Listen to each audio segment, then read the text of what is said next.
So these are the three insights: that the Holocene is our desired planetary state. The Anthropocene is where we are. We're now in the driving seat. We are the ones, so to say, determining the future of our own planet. And tipping points is an integral part of how nature behaves. And if you have these three insights, and in fact, I just want to make the neutral point that you don't have to put a value in this. This is simply facts of how things are. And the key insight is that it changes the relationship between us humans and planet Earth. It means we need to reconnect our planet. It means that we are in the driving seat. We are now the stewards of our own future, which means that these insights should not be seen as huge threats to humanity. They should be seen as us taking responsibility, us really, really recognizing how valuable our beautiful planet and our nature is, and that this is something we need to take care of. So we scientists have now been adding up these insights.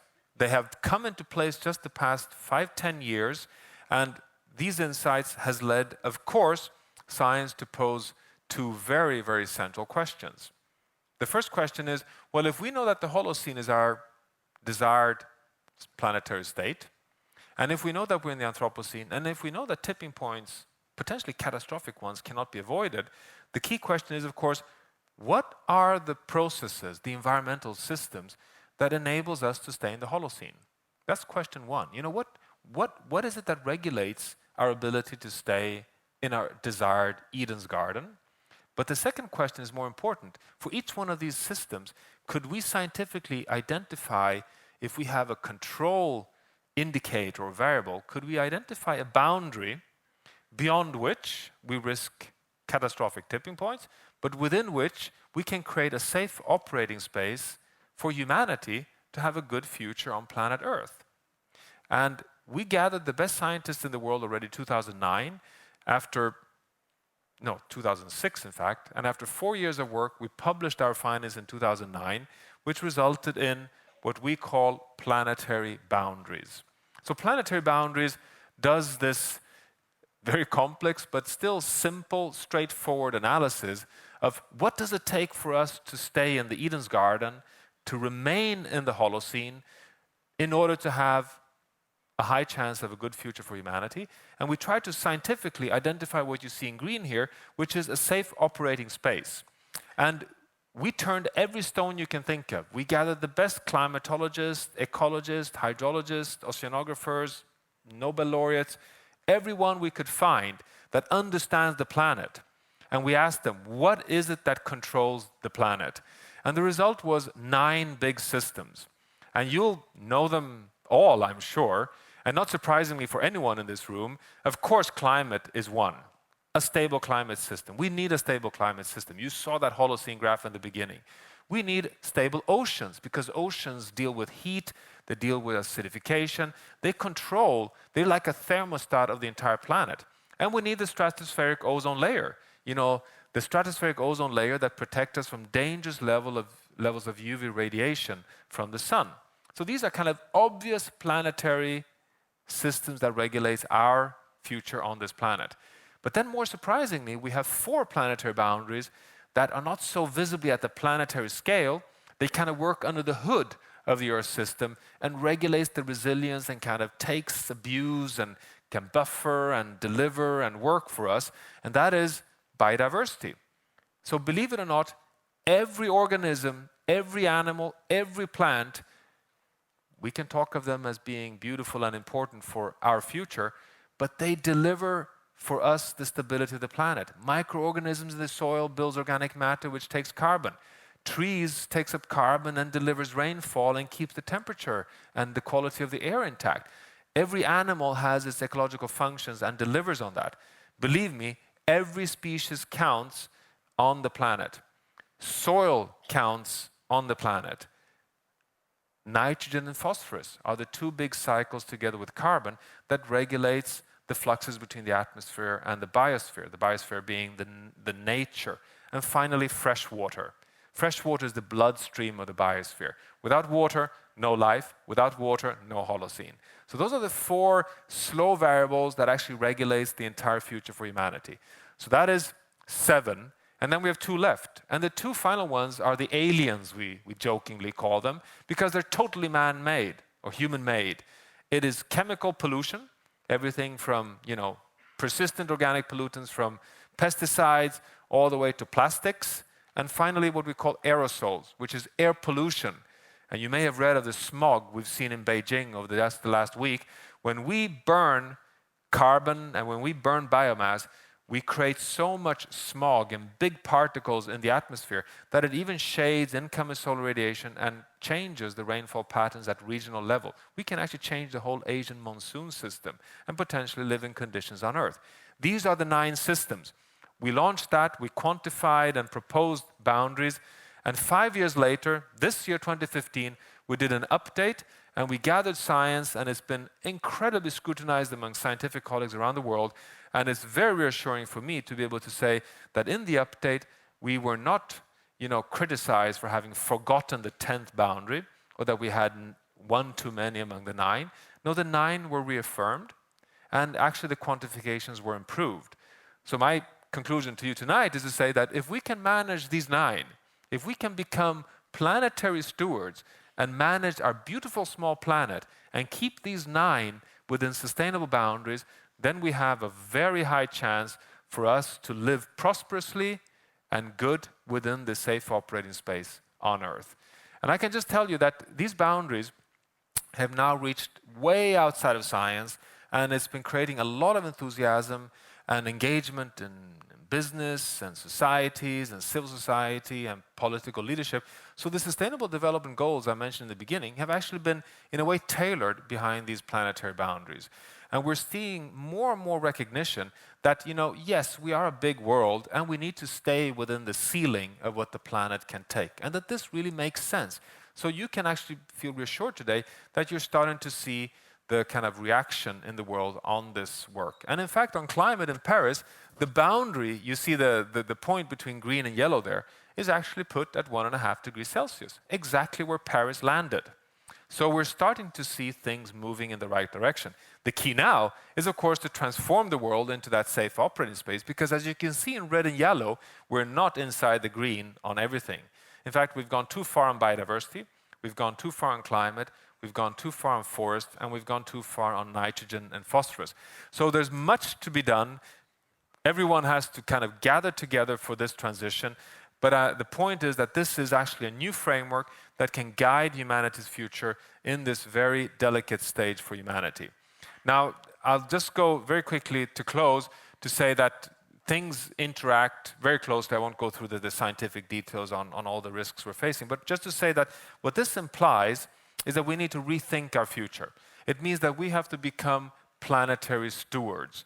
We have to, in every individual's life, in every country, in every sector, recognize that whatever you do, whatever I do, is actually now connected to the entire planet. It's actually something that we never think of, that your life, my life, depends, of course, on income and jobs and the economy and peace and health, but it also depends on the rainforest in the Amazon being intact. It depends on the Arctic ice sheet being intact. It depends on the coral reefs functioning. All of this depends because they regulate the Eden's garden of the Holocene. We need to really, really think of ourselves as part of the planet. So it actually means we have to rethink development. And for those of you who have been around a bit may have seen this, which is the 3 pillars of what we normally talk of sustainable development, which came out of this Brundtland Commission I talked about earlier, which is that we need to think about economic development, human development, and ecological development as sustainability. But we have to simply admit it hasn't worked. In fact, it has become what I would call a Mickey Mouse economy, where the economy has grown at the expense of human capital, cheap labor in China and Bangladesh and other parts of the world, and at the expense of nature. We've been eating up natural capital at no cost. We've been emitting greenhouse gases in the atmosphere at no cost. We're actually in the 6th mass extinction of biodiversity on this planet at no cost. We are just subsidizing our economy and our own consumption in a way that is not in any way in harmony with planet Earth and not in harmony with next generation. It could you could argue, work when we were a small world on a big planet, because the planet was resilient and forgiving. But now, finished. Since 1990, we filled the whole space. I'm sorry, you were born in this saturation point, but that is the key issue. That's where we are. We are in the Anthropocene. And that's why we're finally seeing world leaders and the next generation taking responsibility, moving in this direction.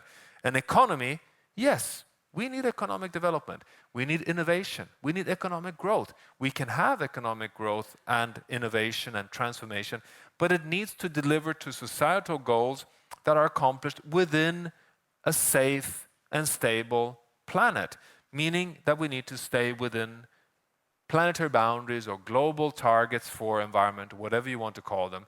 And this is the Sustainable Development Goals as adopted by the United Nations. There's 17 of them, there are many of them, but here you have it.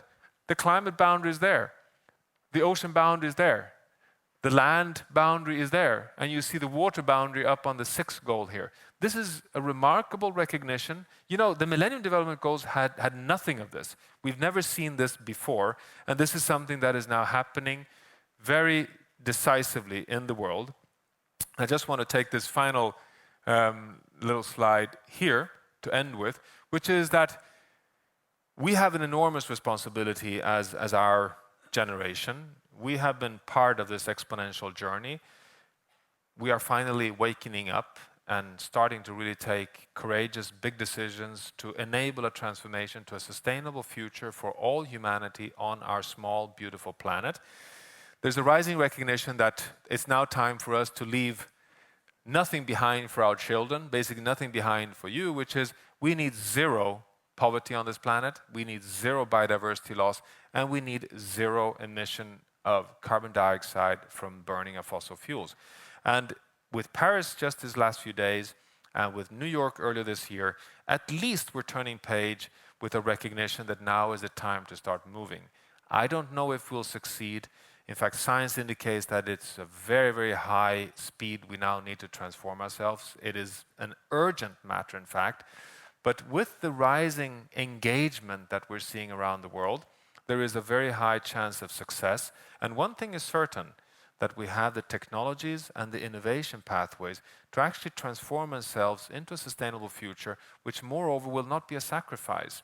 In fact, we're finding so much evidence that a decarbonized future in a clean atmosphere, transformation into a sustainable food future, is a future where we'll be healthier and we'll have happier lives in a modern, advanced future.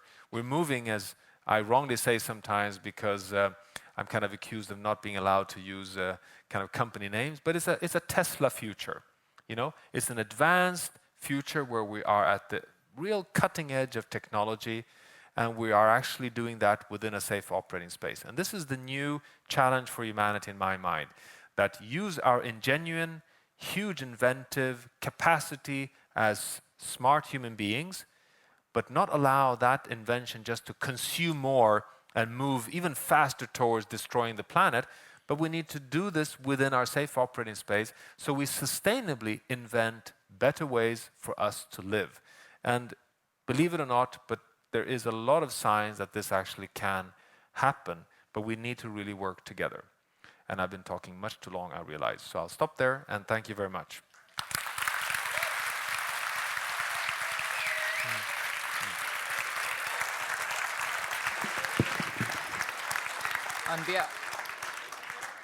On behalf of Think Global School and all the other 3 institutions present here, I would like to thank Professor Johan for this inspiring talk. I'm sure a lot of us gained deep insight on this situation that affects all of us and the future generations.